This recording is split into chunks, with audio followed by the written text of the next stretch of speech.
Hi everyone, it's Ginger here. Welcome back to another one of my studio spaces and a little bit more about the sort of prep work that I do in my studio space. And today I'm looking at swatching the entirety of my pastel collection in the main trays. Now I have several smaller trays and a couple of pencil cases with some in, which are my travel sets, which I take out when I go sketching plein air. But the main trays, these ones, which are here in my main space, I've never actually swatched, so I thought it's about time that I did so. So we are going to be doing this today. I have printed off a grid, so you might be able to see that if I do this. There you go. So I've just printed this onto Canson May-10th paper, so this is pastel paper, like an ingress or Monroe. And I've just put this through my big inkjet printer. It's just a Canon IP 8700, I think. It's just basically, it's a basic art inkjet printer, and it took this paper fine, and this is A3 size, so it's pretty good. So what I'll do is I've got one sheet per tray, and I will literally swatch each tray on a sheet, working from most saturated to light, top down, and we'll see what the outcome is. Now the reason I'm using grey rather than white for my swatch is because how many of you out there realistically, now put your hands up, actually use white pastel paper? Few? One? Two? None? There isn't many, and the reason for that is because, first of all, it's actually quite hard to get white pastel paper. Pastel Mat do some white, Canson do some whites, Art Spectrum do some white, but honestly, pastel takes better to a coloured paper. It adds an undercurrent of colour through your painting. I know there's quite a few artists out there who will go for warmer tone coloured paper, and it adds a warmth through the colours that you layer. At the end of the day, pastel is not completely opaque. It has a level of transparency, which means you can see colours underneath. And so I'm using a grey toned paper, which is probably the most neutral. It is a warm grey. It is a warm grey. But it is a neutral colour, so that should give me a really good idea of what colour and tone each one of the pastels I've actually got is. Now, I don't really spend much time looking at the kind of colour and tone value of my pastels specifically. If I'm working on a piece, obviously I will look at it based on tonal value, as in what can I get the most contrast from between a light and a dark, a highly saturated and more of a neutral, which is fine. I've never swatched any of my pastel collections ever, other than the Ohuhu, which I didn't review. So I'm thinking, do you know what? It'd be really good if I just swatched the whole collection. Obviously, in my collection, I have new pastels. Let's see what else we've got. Unisons. I've got Rembrandts. Trying to find another one that I've got here. Ooh, there's one. Sennelier. And of course, off the top of my head, I can't see one because this is the wrong tray, but I've also got some Blue Earth and some Terry Ludwig's, kind of all scattered through this tray. And honestly, I don't pick pastels out specifically because of their type. I know, for example, that the long thin ones like this is a Derwent, and that's a new pastel, very, very similar. Are slightly harder than the softer Sennelier in Unison. But for me, that's not what it's about. What it's about is colour. I love colour, that's what I'm all about. And I think it'd just be really good just to swatch the whole collection and actually see what it is I've got. So, I'm going to switch view to a top-down view. My cat's now trying to break in past the camera, so I do apologise. And we will swatch this together. Well, welcome to those that are joining me, or not, depending on what you're doing.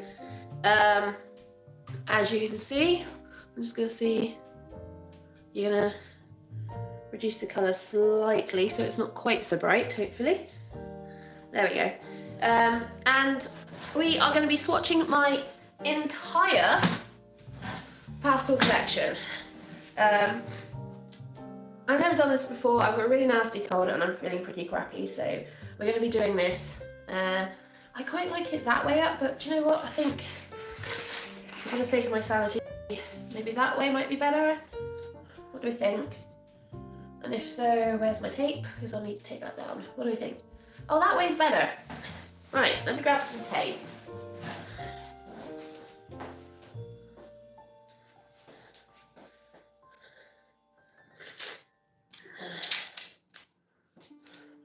I'm going to stick a little bit of tape down just to stop it wandering off, because that's how these things work, is they like to wander.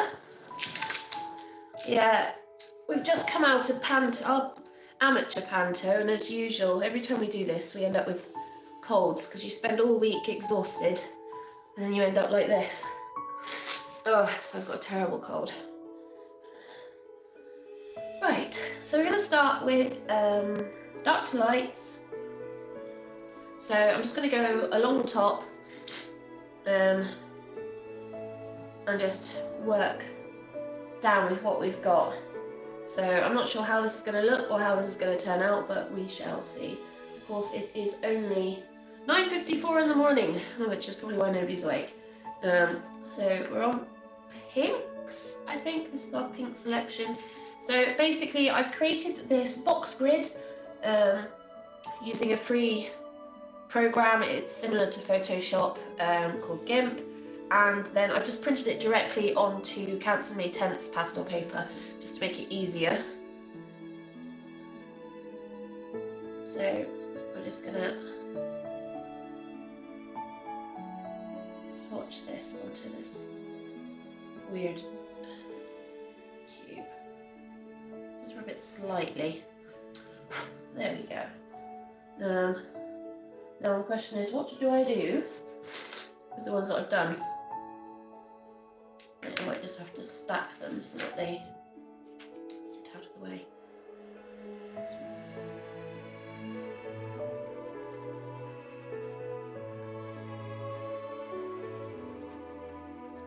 Be surprised how many of these actually will be fairly similar in colour and hue, but that's fine.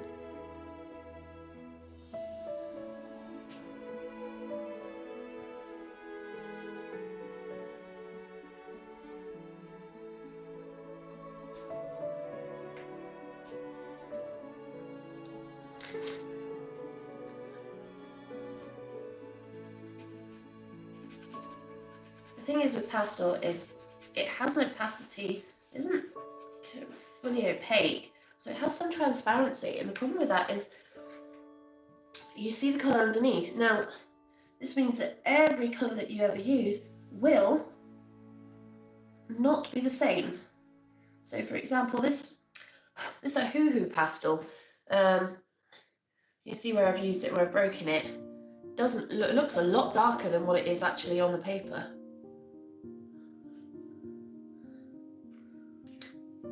That's just kind of the nature of how pastels work. Oh, I need to make sure.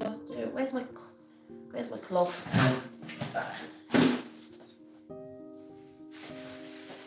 Just so I don't get any more fingerprints anywhere that I don't want it, because that won't be particularly helpful.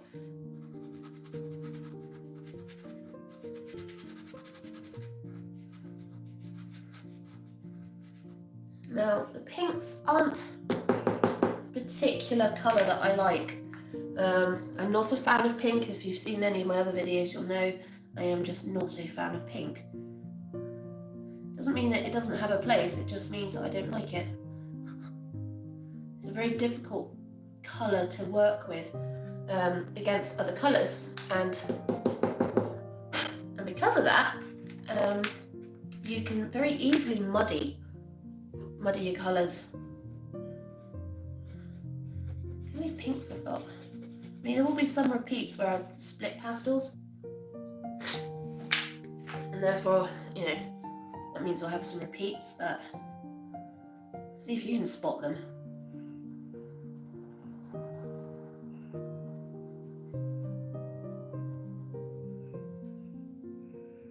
Now, my trays are done more based on saturation than they are anything else. So these are the most saturated colours.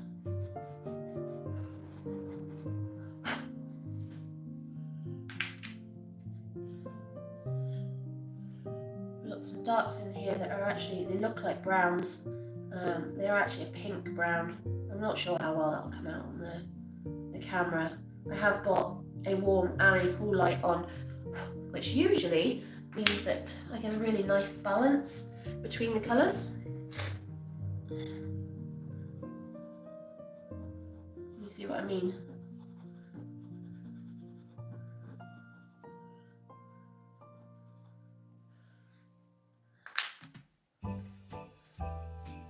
We're now kind of heading into some of my reds. I've kind of got a mixture of reds and pinks in this tray.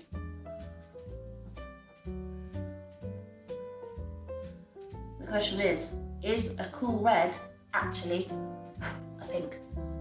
That's a good question for you. Because obviously if you add blue to a red, well, you kind of start drifting into the pink territory. So is a cool red a pink? I'll leave you to mull that one over. So this is one of our harder ones. This is a Conte.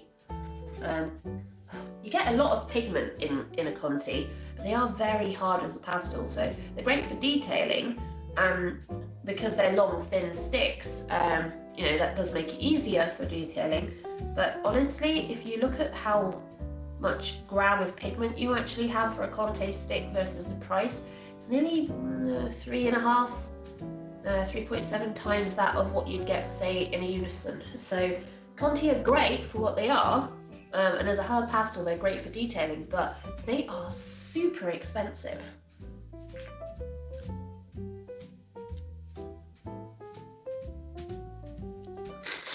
Try not to sniffle too much. Back to another pink. I think I've got the trays quite messy at the moment. I've got a video up on my channel if you want to see me actually sorting these trays, which I do probably twice a year, just because they do get a bit messy. Things get out of place, things disappear. They don't disappear the way they do disappear, but I'm working on a painting and I throw one down in the wrong section. I don't always necessarily notice, or I do notice in various pastel paintings afterward, but I consistently mean to put it back where it's supposed to be and then don't. It's just one of those things. It's a bugbear. I know it's wrong. I know it's in the wrong place. Visually I can see it's in the wrong place, and then I never find time to actually put it back. So just to clarify, we are working saturation, so it's value rather than value and tone rather than anything else, which is why there are some lights in here, but they are lights that are highly saturated, which means that if you then do like a grey tone filter, you'll find that this is actually quite dark. These are actually quite dark, and that's because of how saturated they are versus their actual tonal value.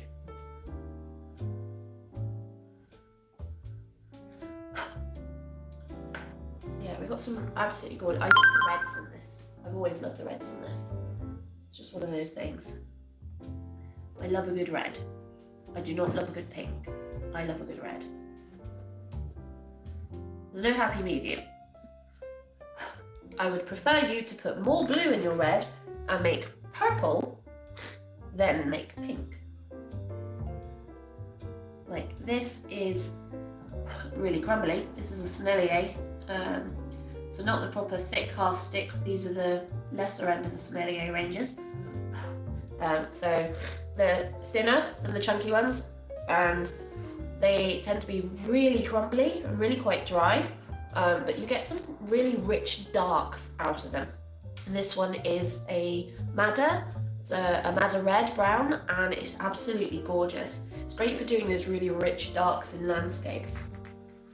And I have another one here. Is this what I think it is? Yeah. This is another one of the Sennelier ones. And yes, these are effectively reds. And yes, they look like browns, but when you think about it, a red is a brown, and a brown is a red. And as you get into the blues and purples, and then you've got your cooler browns, which are just darker blues, really. But you tend to find the darker you go with the blue, the more into the grey tones you go. So most browns come from the red family. I like this one. This is got a bit of earthy richness to it. So I'm not going to say it's a brick red, but it's an absolute gorgeous colour. Yes, this can be slightly obsessive when you look at the colours.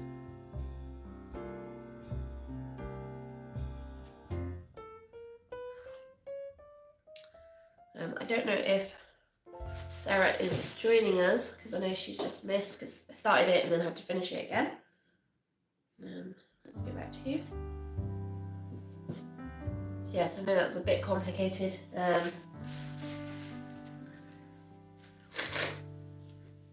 started my live stream and the camera refused to put it in a landscape orientation for whatever reason. It just did not want to do that.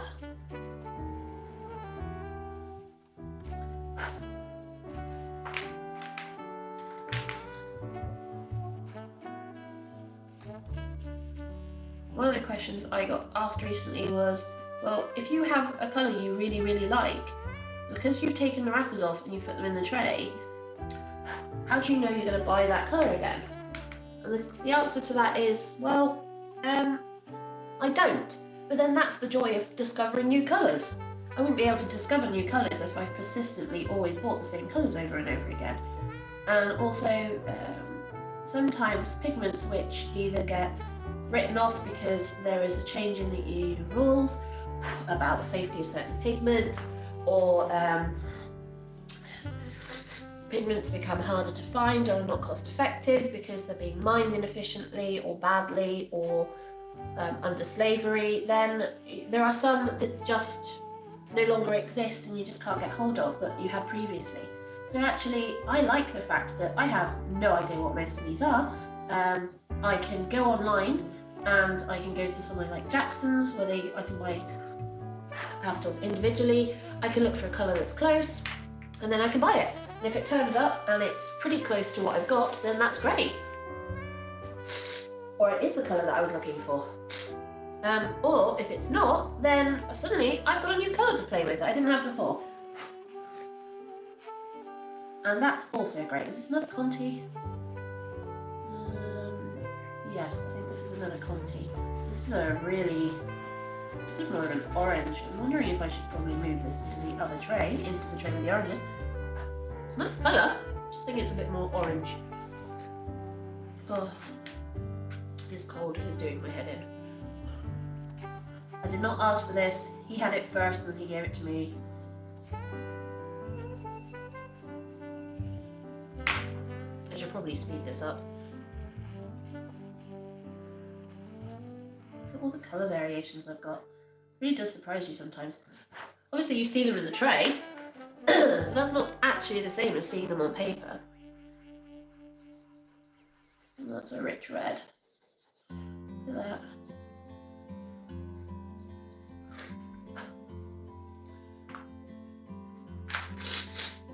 Oh.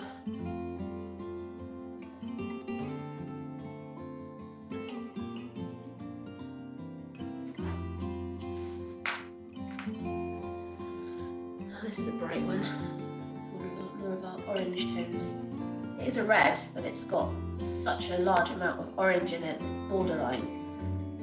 But if I put it next to the oranges, you'll see what I mean. It's definitely a red.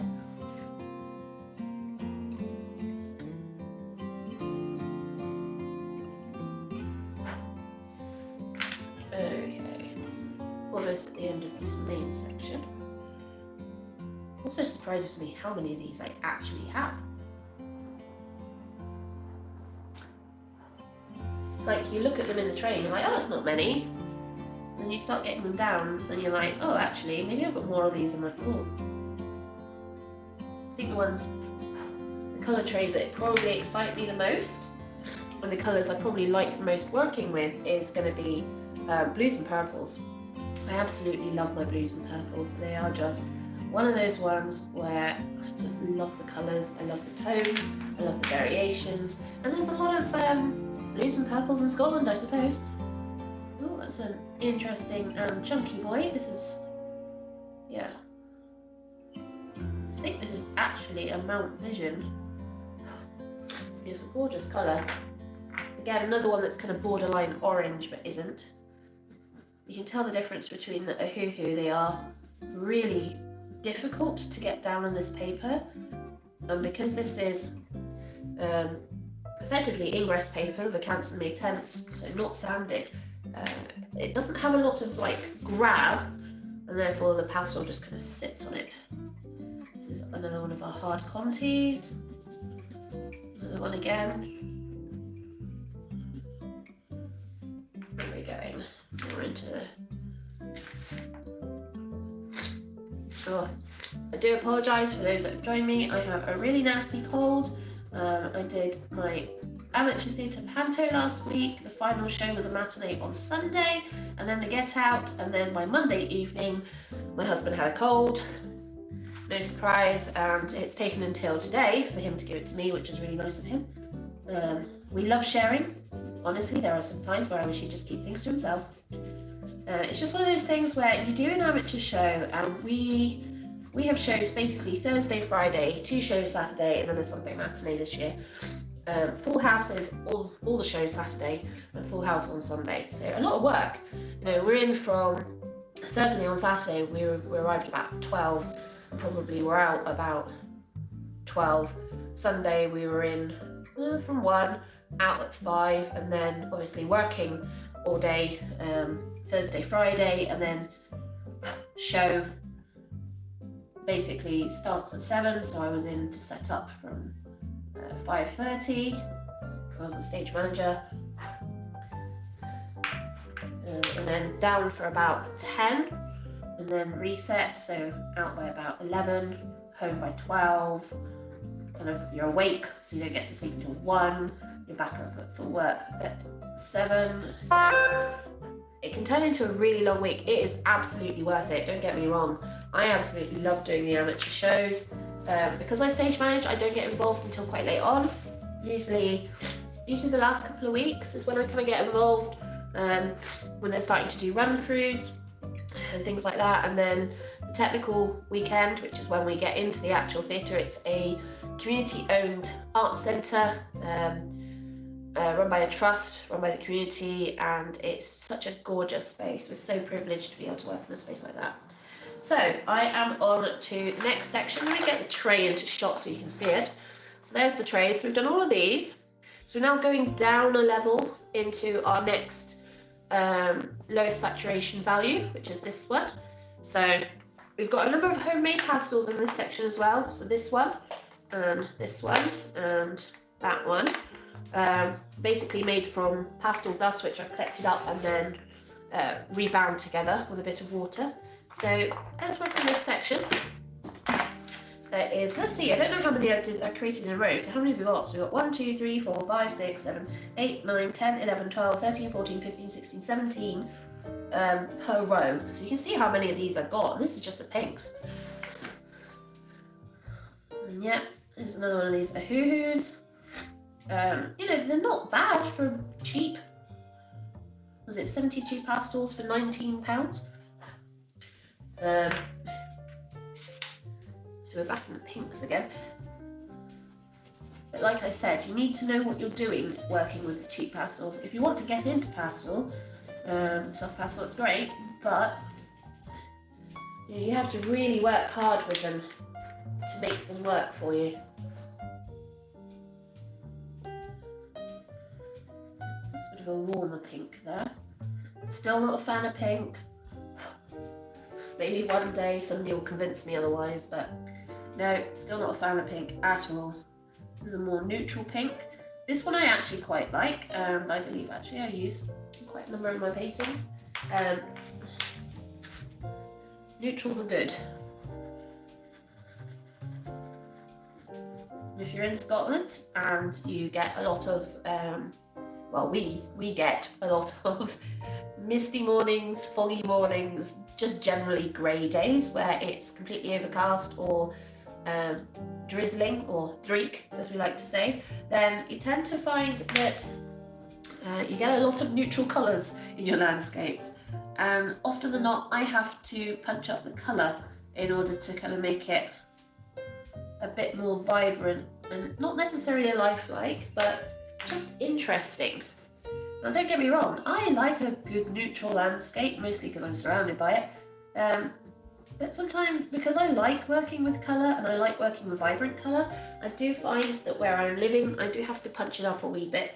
But that's part of the process and part of the fun of working with something as great as pastels, where you're working directly with pigment, which means that you get a lot more opportunity to punch up colour really quickly rather than having to work at it. When it comes to working with acrylics and oils, you're having to mix a lot of colours, so you can be quite punchy with your initial colours, you know, your base colours, your red, blue, greens, yellows, and then you have to kind of mix down to be able to neutral out and mix up to be able to create vibrancy. But obviously too much mixing and you start muddying and you lose that vibrancy. Whereas you don't really have that problem with pastel, because pastel is vibrant from the get-go because it is pure pigment mixed with a little bit of binder.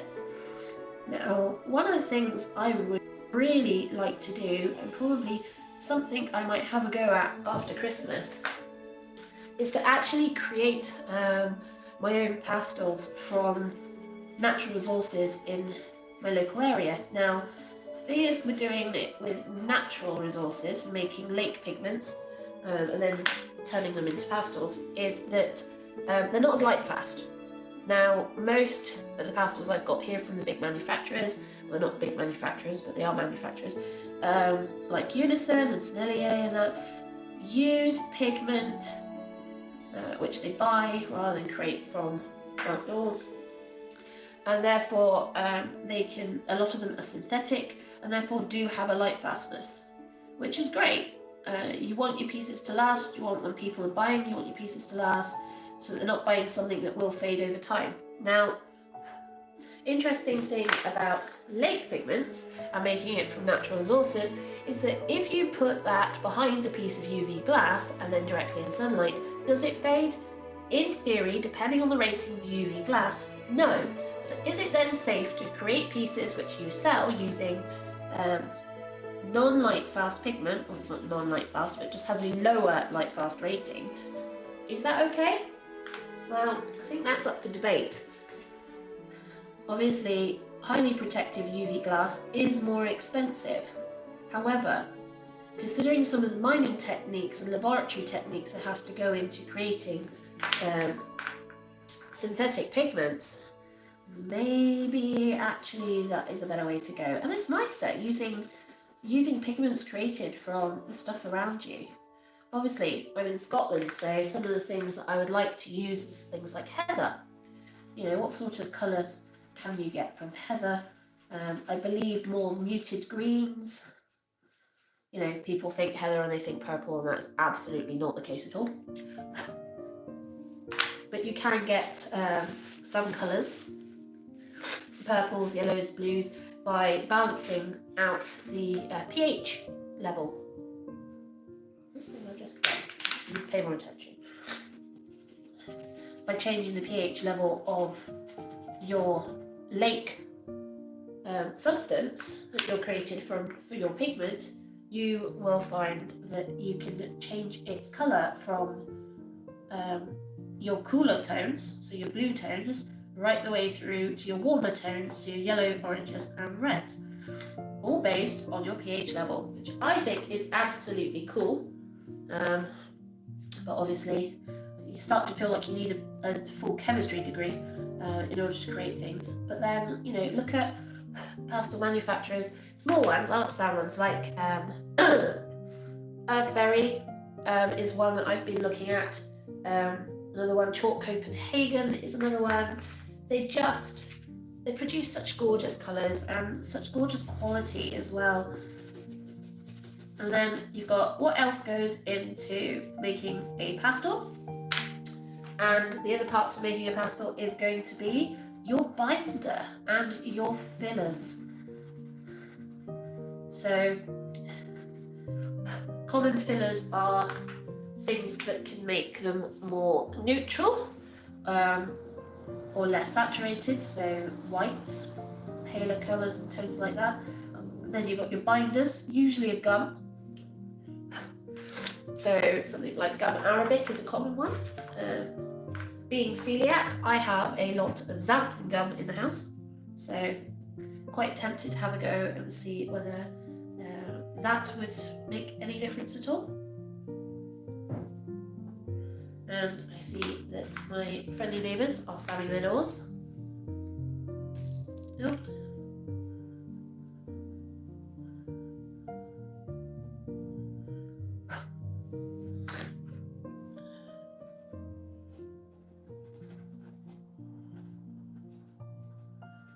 So I think what I'll do is I will continue working on this. If you have any questions, put them in the chat. I have got it on a separate screen, which I am monitoring.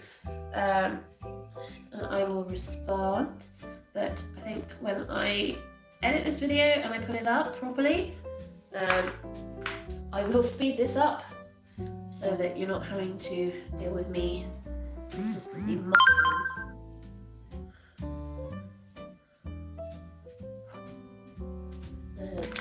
Interesting information out to you, hopefully. I mean, this has been 35 minutes for half of one tray, so I will speed this up. It just means I've got to spend less time talking and more time swatching.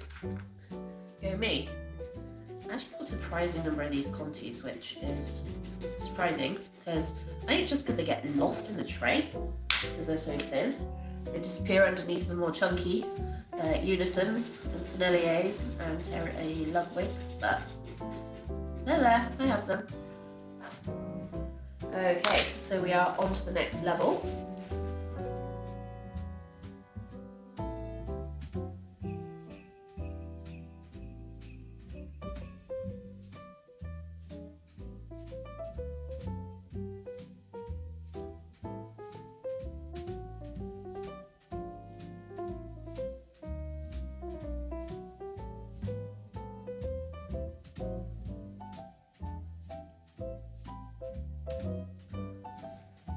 Right, so there we are. There is my collection of pinks, which is quite an interesting collection, really. You've got a lot of pinks and reds. You've got a lot of warm reds, cool pinks. It's kind of a good mix. So let's take this sheet off. I don't know if I'll be able to reuse the masking tape, possibly not. Right, no, I don't think I will. Let's tap that off. So there is our pinks and reds. So let's move that out of the way. Friends, listen, has done that. And we're going to swap the tray out for blues by the looks of it.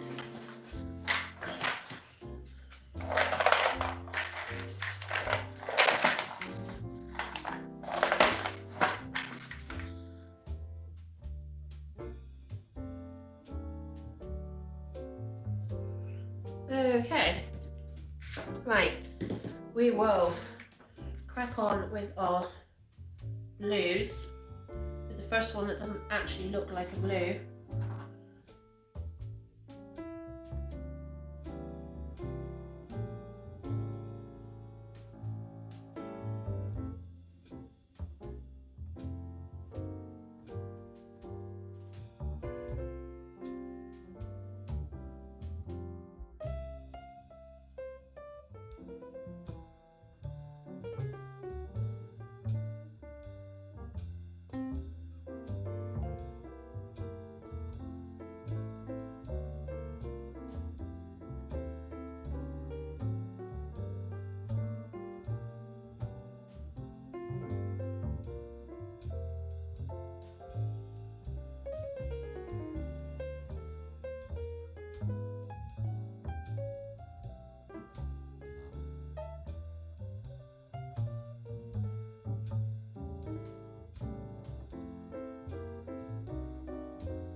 the husband has given me a wonderful cold, so I'm not really in the mood for doing a painting today. So I thought, do you know what? Something I have never done is swatch the entirety of my pastel range. And like most professional pastel artists, we have quite a few pastels.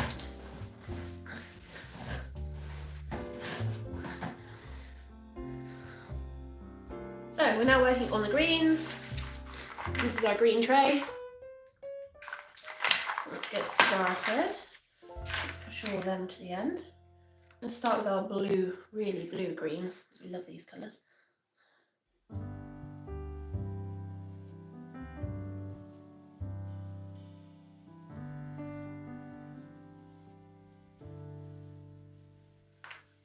I have a lot of greens, don't I? It's interesting to see the kind of colour difference in tones that we've got here, especially along my dark ones. Now I've got my favourites. Being in Scotland, I've got a lot more of the blue greens than I've got yellow greens. We've got a lot of pine trees, so got a lot more blue greens going on. And you can see blue green, blue green, blue green, blue green, blue green. That doesn't mean to say I haven't got yellow greens. I do, as you can see, I just don't use them as much. I do use a lot of dark greens in my work, especially my landscape work. I like the darker greens. See, that's a nice warm green. That's a nice yellow green. I don't know, I suppose living in Scotland, this is what you get. You get a lot more of the blue tones in the vegetation than you do yellow tones. Fair enough. Location kind of depicts the colour a lot of the time. Whenever I go visiting down south, I see a lot more of the yellows. There is a number of places up here that I like to visit and paint, which actually do have a number of tree collections. They're not quite arboretums. They're like estates, hotel estates and house estates. And there is a lot of those in Scotland, covering vast areas. And this one in particular has a number of different trees. So it has its class, it has the classic Douglas firs and stuff, but it also has a number of record-breaking trees, which are some of the tallest in the UK. But down the driveway of this, and it's a castle, it's an estate, part of the Athol estate, but it is also a castle. And they have these gorgeous lime trees lining the drive. I don't mean lime as in like the citrus fruit. And they are, see this autumn, and I've got a couple of videos of them, they're more like this colour here that I'm putting on now. They are such a gorgeous colour, and this is what they turn in autumn before they shed all their leaves, and they just line the drive and it's so beautiful. And it's such a huge contrast as well.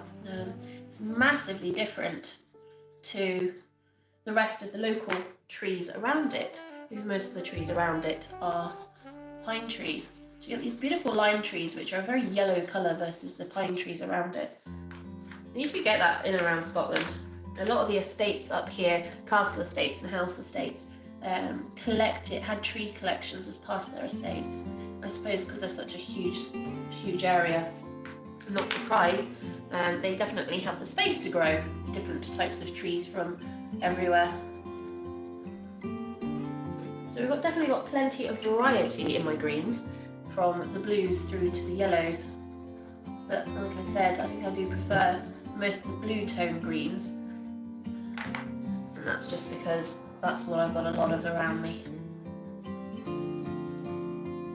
Where I am.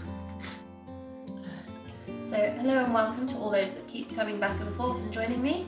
I have, like most professional pastel artists, quite an extensive collection of soft pastels, of which I have never swatched before. I've never really bothered to go, actually, what colours do I have? It's one of those interesting questions. What colours do I actually have? Honestly, because they're out of the wrappers, I have absolutely no idea. But what I can tell you is I've never swatched the collection before, so it's actually quite good to see. This is a really nice green here. This is a neutral green, kind of like an olive green. It's a gorgeous colour though. Great for the kind of more distant. It's good. It's not as yellow tone as, for example, this one, which is more of a moss green. So it's got a bit of coolness to it. but being neutral, it's also great for kind of distant tree lines. So that's my most saturated section. So that's this section done, so we're going to move on to this one. We start getting a bit lighter in tone and value. There's another gorgeous blue-green. A bit more of what I would refer to as a party colour, so one that you wouldn't really use to simulate trees, but is good if you really want to punch up the colour and make things a bit more vibrant. There's another one. Nice cool green tone. Going this way. Over here, here's a more neutral, lighter green, blue-green tone. Quite like that one actually. Back into a bit more of a lot of neutrals, but I got a lot of blues. Obviously, if you've got any questions, please leave your questions in the box below. I seem to have a grey. I'm not sure why I have a grey in this box. Sometimes I have escapees. I'm not surprised. So I tidy up my boxes once every 6 months. I've got a video for that on my channel for the last time. It's quite satisfying. Basically, I empty all my pastels on the trays into a giant pile, and then I take a tray and I sort by colour, working through the giant pile. And it is super satisfying. It takes absolutely forever, and like now, you end up with multicoloured fingers, which is great, and dust everywhere, which is not great. Now, for those wondering, I do have an extract system. You can't hear it. It's about half a metre above, or at least the sucky part is half a metre above. Looks like some sort of miniature oven hood. Just like an extract fan that you get on an oven, except that at the other end of it is a double set of HEPA filters, and these allow me to pick up, it sucks up any pastel dust that I blow into the air almost immediately, and then it puts that through the filtration system. Does mean I have to change my filters at least once every 4 months, but that is a cost sacrifice I am willing to make based on my health and the health of those that live in the house with me, which most of the time is husband and 2 cats.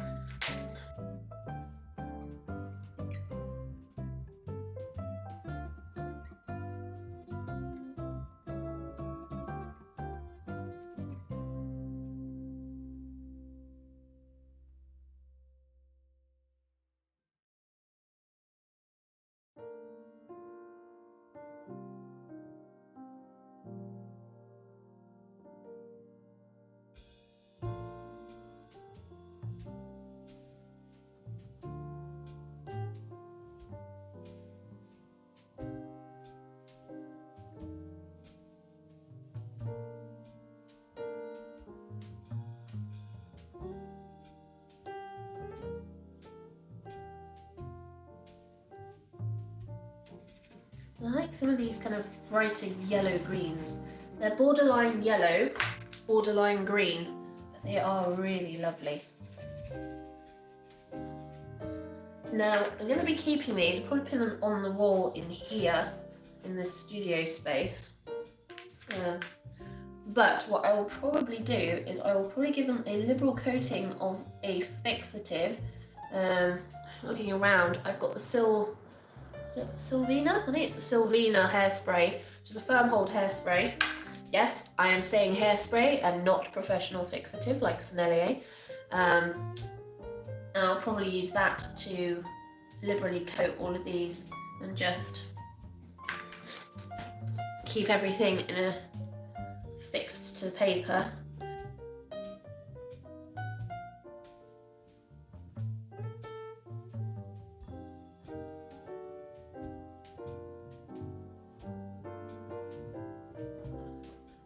Right, that is the green tray done.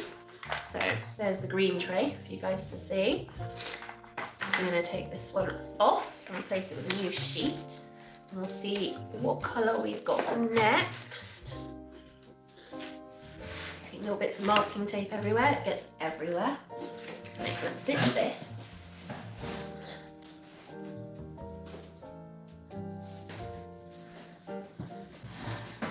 Ditch the tray. What have we got? Oh, we've got oranges. And we have some oranges. So there's our next colour. This is our orange tray. Grab a sheet.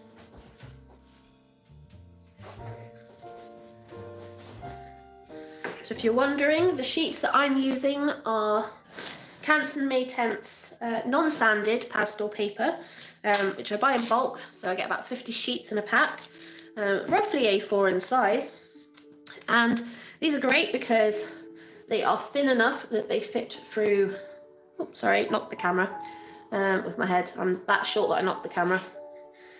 They're thin enough that they can go through a printer, so I basically created a box grid in GIMP, which is like Photoshop.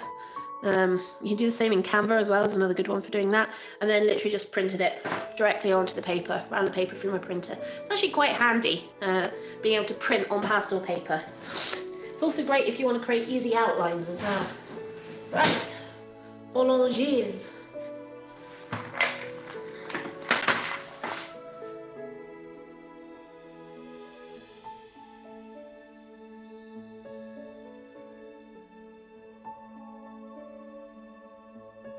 Wouldn't it be nice if I could just say, and magically done, but that is not the case. That's a Conte, this tiny little thin one here. It's a lot harder as a soft pastel compared to Unison. So it's great for details, but they're very expensive for the amount of pigment you get. I've never actually weighed one, so maybe I should just weigh one and compare it in weight to like a Unison, because that would be a good standard to go with. They are compressed, hence the hardness. So, and when you compress pigment, obviously you've got the weight there, so you may find that they weigh more than they look, but by feel and size, I don't know. I just feel like you're not getting much bang for your buck really with a Conte. They have their place, don't get me wrong. They are very good for detailing, just because they are a really hard pastel. Basically, what are you liking it to? Do you know what? It's like taking the lead out of a soft pastel pencil and just using that directly without the wood. It's kind of how I would see it. They have that kind of hardness to them. I love these oranges. We've got such a great range that I've got here.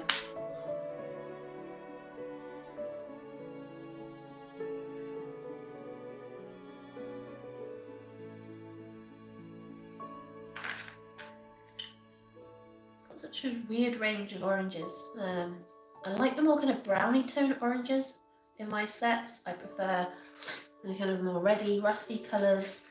Kind of more like this kind of colour, this kind of colour, this kind of colour. Just, I don't know, I suppose it's same colour as my jumper, for those that can see my jumper in the shot, yeah. And that's also, was the original colour my hair is. It's a lot lighter now, but it's still not that far off. Being a true Scottish redhead and all. Dying breed, you know.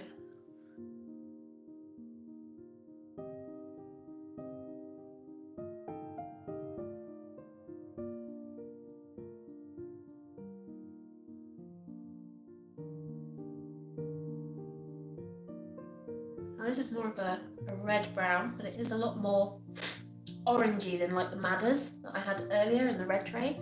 I don't know if you can really see that on this camera, it's quite hard to see. This is another one that's more orange brown. Look at that, that's a gorgeous colour. We've got our more kind of goldy oranges like this. I keep saying that's a gorgeous colour to almost every single one of them. I'm like, well, yeah, apart from that one, I'm not so keen on that one. I don't know, I just don't like the kind of more peachy colours. And that's kind of like a strange brick colour. Okay, so we're up to the middle section of the tray.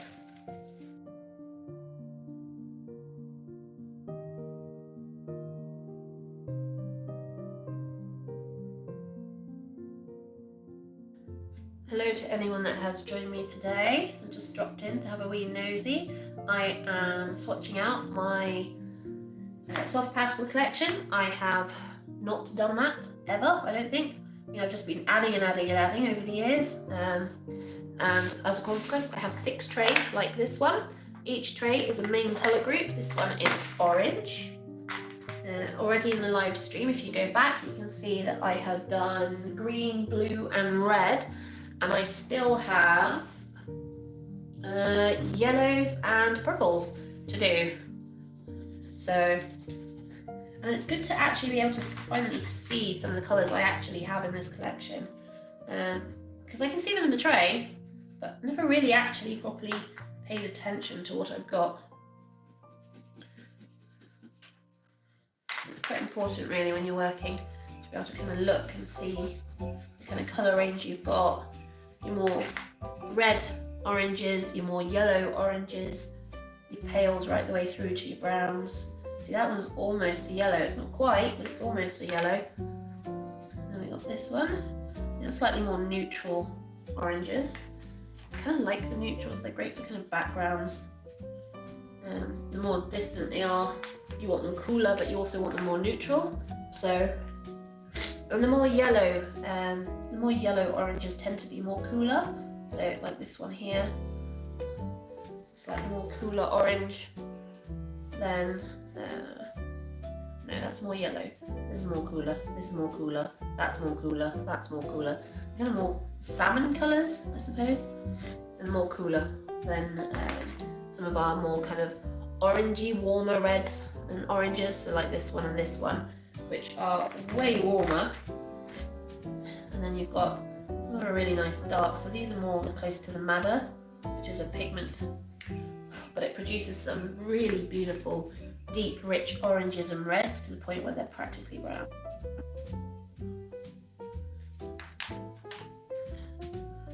I've got these. I do like this colour actually. This is a really nice colour. It's great for kind of sunflowers. It just adds a little bit of warmth away from the kind of more blue-yellow like this one that you'd get on a sunflower.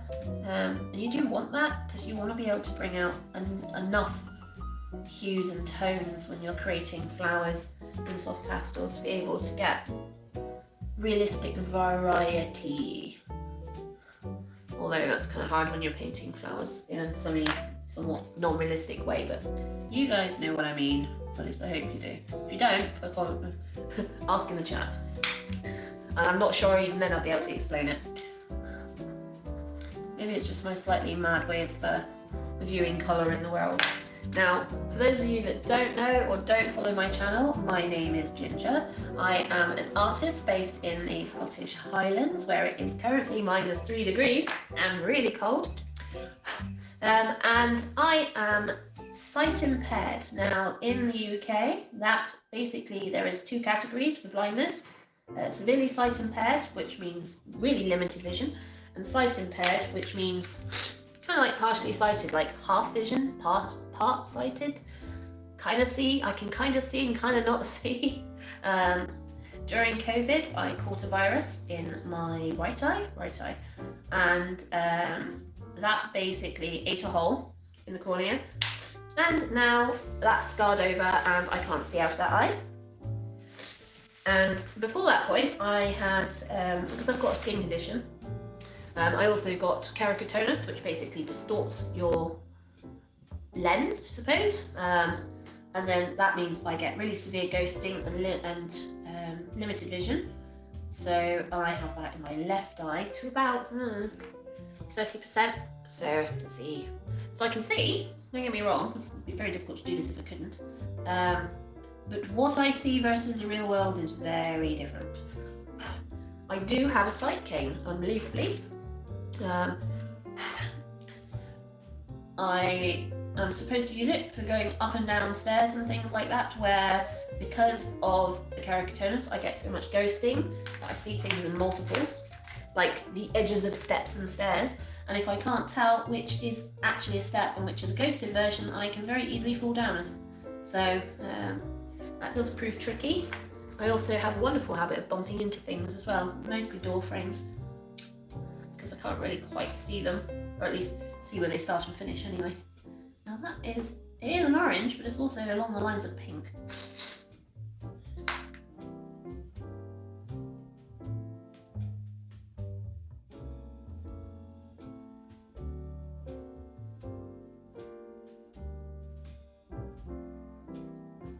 going to go for this section, which is our palest, which is almost a white, but not quite. I'm not even sure if I actually have a true white in the collection anymore. Because most of my palest colours that are close to white are more like this one. Let's see. So that's this one here. This is a blue white. Well, no, it's a orangey white, but it's kind of slightly more on the blue tone. So you can see I don't really have any true whites. I don't really need any true whites really for what I do. Because there isn't, when light reflects off things, especially like snow and stuff, and a lot of the bothies in traditional buildings in Scotland are white in order to reflect light. So yeah, there's not really white anywhere, if you know what I mean. So that's the orange tray, and that's that one complete. So we're going to swap over. We'll get another tray out.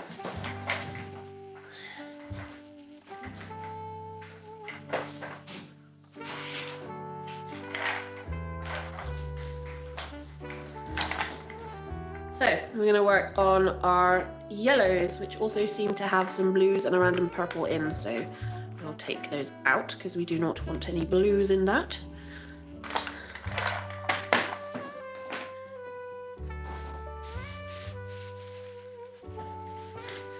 Right, let's peel this off.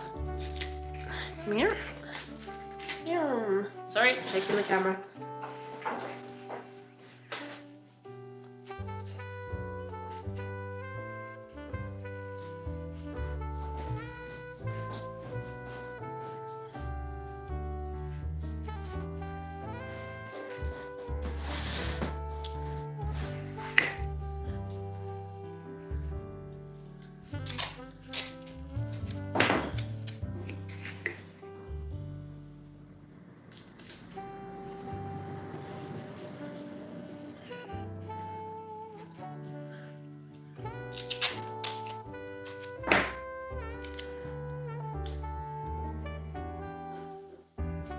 Okay, there's our next sheet down, and we will continue with our yellow tray. So there is our yellow tray.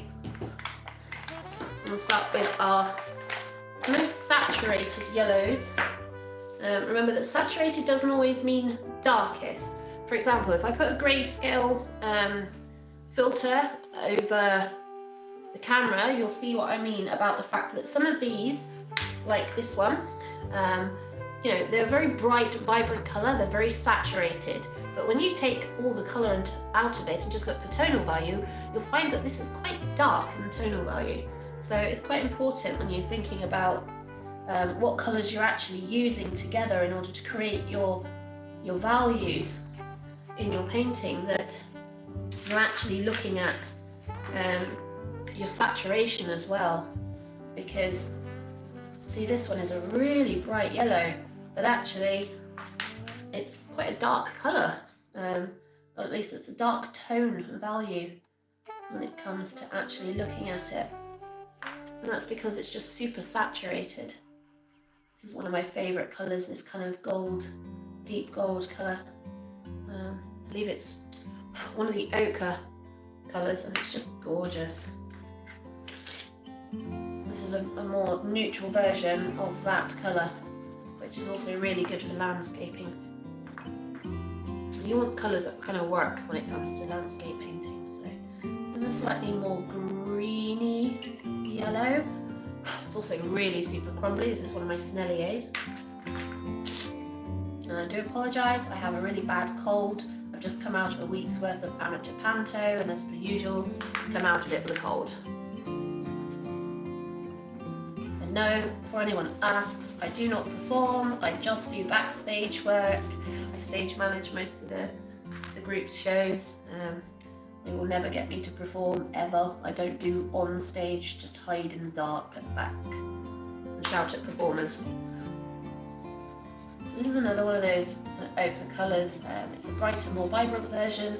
I really like this. It's almost like egg yolk yellow, is what I was referring to it previously.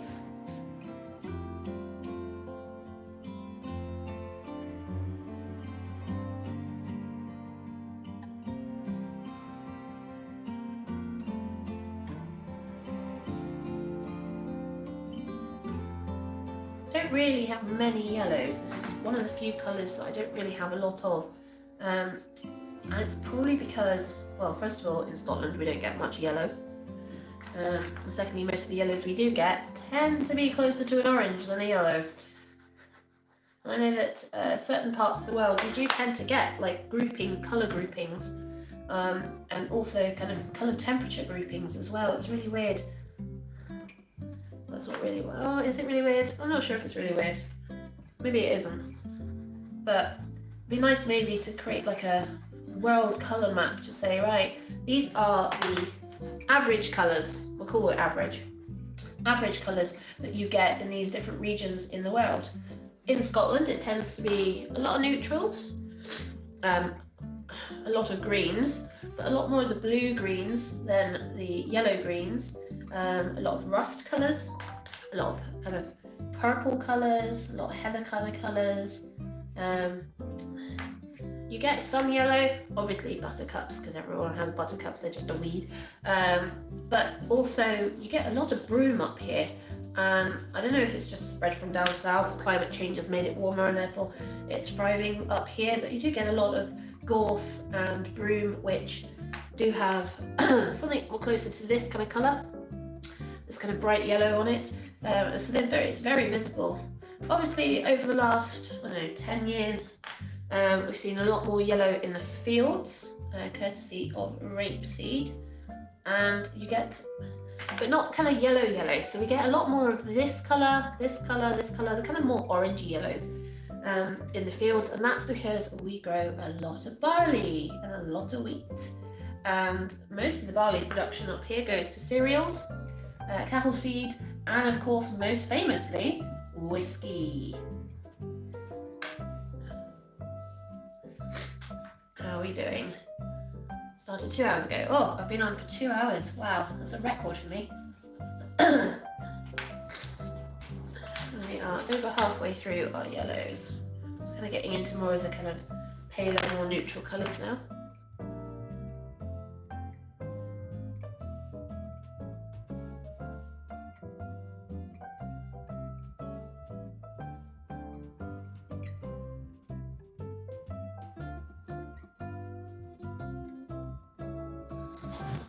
Right, let's do this. This is my favourite colour.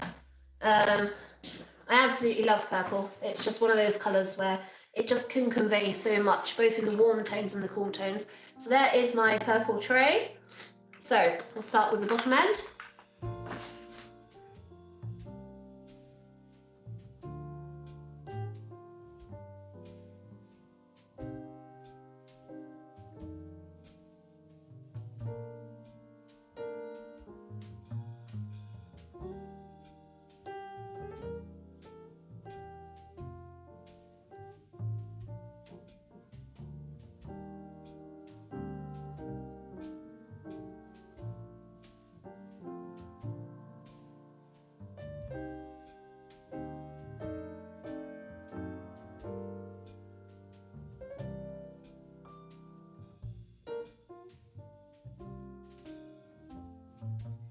Ooh, look at that.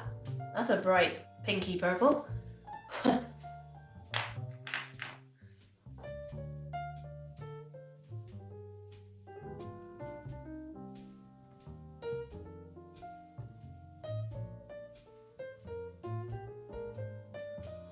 That's the last of that one. I'm going to move the tray.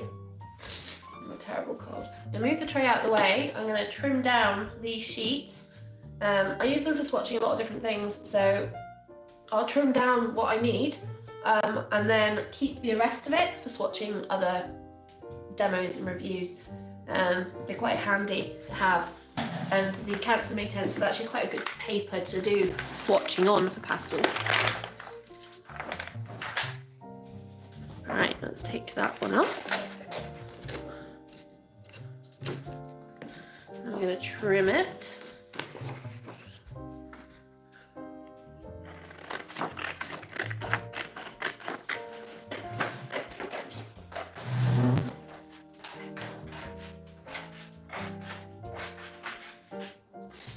So there is our purples. Should we do that way? Yeah, we'll do it that way. There's our purples.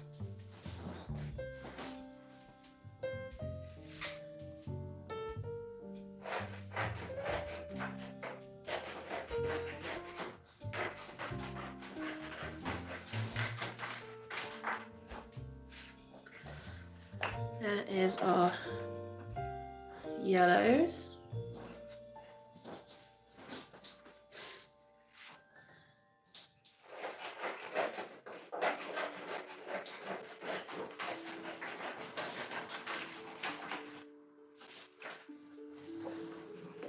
There's some oranges.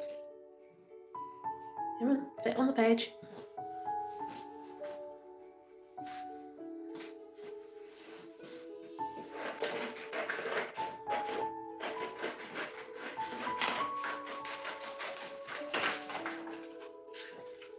And we've got our greens. This is where I'm going to run out of space. Should I do them the other way up? Let's see. Let's go the other way. They may or may not sit on top of each other. Let's see. You're not going to fit that way either, are you? Typical.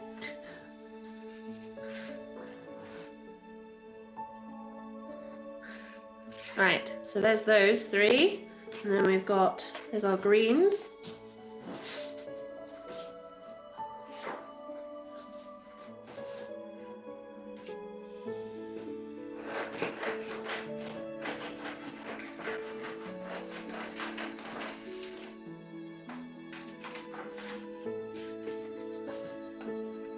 Blues. Oh, sniffles.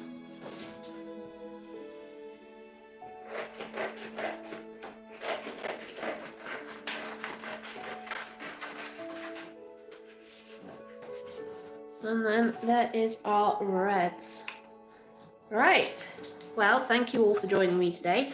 Hopefully you guys found that really interesting to kind of see the actual colour range that I do actually have in my pastel collection and what I'm kind of using as a base for all of my paintings.